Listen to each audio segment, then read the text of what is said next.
wasallam ametahadharisha jambo la kuingiliana wanaume na wanawake, kuwa na mchanganyiko baina yao, hasa katika masiku kama haya. Watu huchupa mipaka na kuyatengeneza mazingira haya na kuona kwamba ni jambo linafaa, la ba'sa bihi, halina ubaya. Tambueni ya kwamba Allah subhanahu wa ta'ala anakuoneni katika yale mnayotenda. Hivyo fattaqullaha ibadallah, mcheni Allah subhanahu wa ta'ala. Wa iyyakum wa musafahat al-ajnabiyat, na chukueni tahadhari enyi wakina baba na kushikana mikono na wakina mama, fa innahu muharramun inda Allah tabaraka wa ta'ala.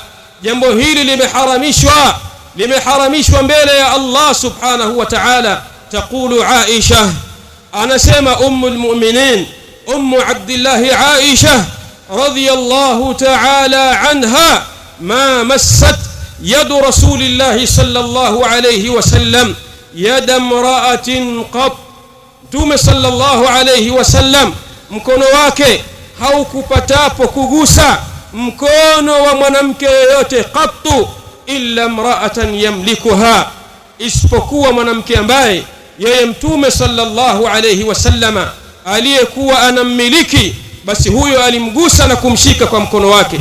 Ama wanawake wa kando, Mtume sallallahu alayhi wasallam mkono wake haukupatapo kugusa mwanamke yoyote katika wanawake wa kando, jambo ambalo limekuwa sahlun yasir, jambo jepesi sana katika nyakati tulizo nazo. Watu wakakutana wakapeana mikono, pengine wakapeana muanaka, wakakumbatiana. Haya mambo yote ni mambo ya haramu.